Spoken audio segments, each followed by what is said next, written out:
د اسلام زلمی غازی او زړور سپاهي محمد ابن قاسم در پیژنو. مهرباني وکړئ افغان دعوت چینل سبسکرایب او ویډیو شیر کړئ.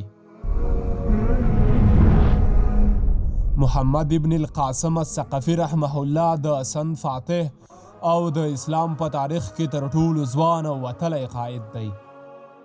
د پلار قاسم د حجاج بن یوسف د تره زوی و. محمد د امیرانو په کورنۍ کې زیږېدلی او روزل شوی و. د پلار قاسم او ناسکتره حجاج د بنو امیاو په واکمنۍ کې ډېر ځواکمن او لوی امیران و او تاریخ شاهد ده چې د بنو امیاو په زمانه کې اسلامي لښکرې هر ځای پر مخ روانې وې او خورا زیاتې لاسته راوړنې او لوی فتوحات یې ترلاسه کړي دي. محمد ابن قاسم په داسې وخت کې پیدا او رالوی شو چې هغه وخت به هر ځای د جهاد او فتوحاتو خبرې او مجلسونه وو.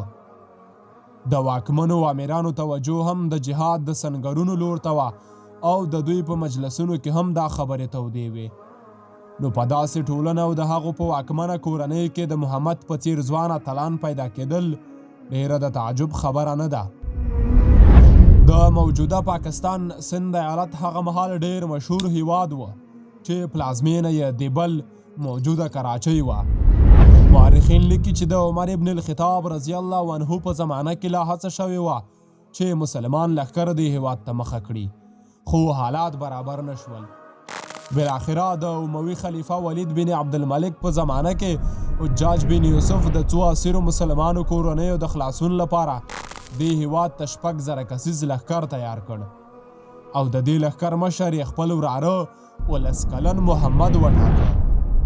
ټول مورخین په اتفاق سره وایي چې هغه کله د سند د لښکر مشر ټاکل کېده 19 کلن و.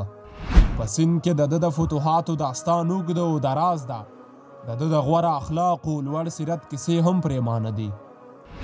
کله چې ولید بن عبدالملک مړ شو او په ځای یې سلیمان بن عبدالملک خلیفه شو، د هغه له حجاج سره نه وه جوړه. دا راز هغه وخت دا بدمرغي هم زیاته وه چې د دښمن په خپلوانو کورنۍ هم رحم نه کېده.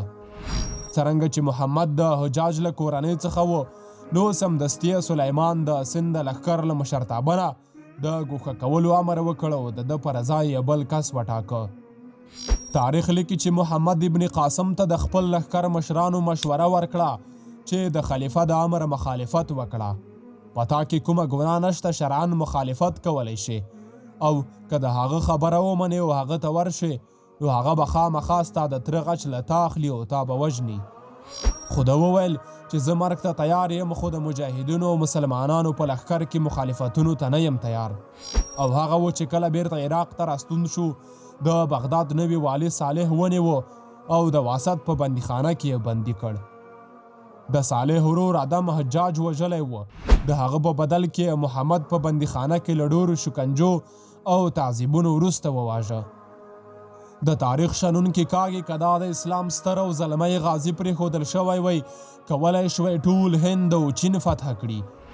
او باید ووایو چې دا ستر سالار د بندیخانو او تعذیبونو سړی نه و. دا د اسلامي خاورې د سرحداتو تکړه ساتونکی او د بدو ورځو لپاره په خمر کېدونکی اتل و. وایي کله چې محمد ابن قاسم د واسط په بندیخانه کې د امت د غدارانو په لاس کې بندي و، له ځان سره به یې دا شعر زمزمه کاوه: هغوی زه ضایع کړم او دوی داسې ځوان ضایع کړ چې د بدې ورځې او د سرحداتو د ټینګولو لپاره په خمر کېدی.